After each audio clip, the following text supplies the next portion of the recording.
Hey, thanks for joining us. My friend Lori here has a problem called benign positional vertigo, or benign paroxysmal positional vertigo. It's called either one. We'll go through the words. Benign meaning it's not bad, it's not dangerous. Positional meaning it's triggered by position of your head. Paroxysmal meaning it comes and goes. Vertigo being the artificial or illusion of movement. And so the eyes will be doing something like this. It feels like things are moving. It looks like things are moving to the patient, even though they're actually not. That's why I say the illusion of movement. Excuse me. So this has been going on intermittently to you for like the last 3 weeks or so, right? Well, 5 weeks actually. Or 5 weeks. Mm-hmm. And it'll hit at different times of day. Mm-hmm. And for you, you don't have that classic connection with some kind of a head movement triggering it, right? No, that's right. And so that was why it was a little hard for us to diagnose it. Usually a person will have a definite trigger of, oh yeah, I turned over in bed, or I got up and looked the other way. But you did say when you looked a certain direction in bed, rolling in bed, that to the right, yeah. To the right, that would do it. But here, when it happened, it was when you turned to the left. So let's show what that looked like when you turned your head to the left and we laid you down during the Dix-Hallpike maneuver. Okay. Ready? Okay, let's go. Ready, roll? Okay. Oh, there it goes. Okay, so we're looking at your eyes, and we're seeing that they're having that nystagmus movement. Is it gone already? Mm-hmm. Let me have you turn your head toward me now. Is it gone? Mm-hmm. Okay. Hold that position for 30 seconds. Okay, so now that you've been there for 30 seconds, keeping your head where it is, turn your body toward me. Okay.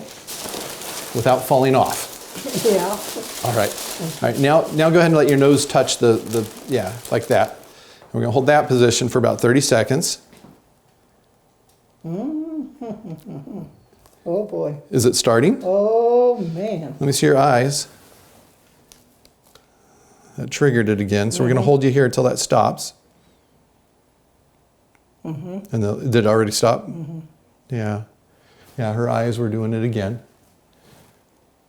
But you're okay now? Yep. Not feeling that sensation at all? Nope. Okay, and then the next part of this is to have you sit upright with your knees, your legs over the side here toward me. Okay. You can see how it kind of helps to have somebody. Oh dear, did I drink? See, it is fun to go to the doctor's office. Yeah. Okay. Oh my goodness. So now are you stable and everything's back to normal? Well, You seem to be kind of going back. That's what I'm doing, yeah. All right. So this is the Epley Maneuver, and I do want you to do this at least 3 times a day. Okay. And to continue doing it until you're not having the symptoms at all. Okay. Now you can sometimes have a little episode here and there. Generally they say when you go 24 hours without having one, you've done it enough. Oh, okay. And then we would follow up if that's not already happened in the next week or 2. Oh, okay. Because we do still have to be considering that there can be other things going on, but it's very unlikely, given that we had such a classic nystagmus with turning your head that way. Right. Now, can I let go of you and you're okay? Yeah, fine now. Let's have you get down a little bit here and see what you're like on your feet. Okay. Yeah, I feel myself going. You are a little bit? Yeah, there. Okay, now. Okay. There we go. Okay. You're all right? Yeah. Right. Okay, so position changes you're still very sensitive to. Let me have you just sit back up there for a moment.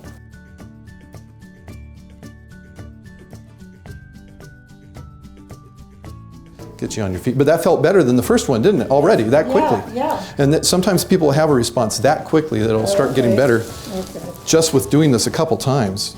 And you can repeat it.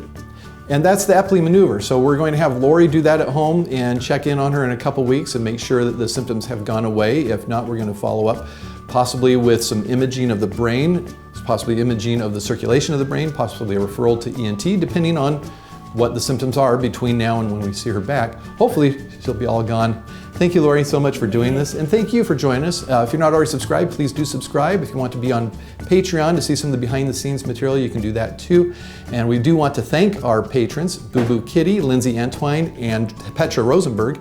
Until next time, Lori, myself, Dr. Mark Vaughan, telling you to stay in good health.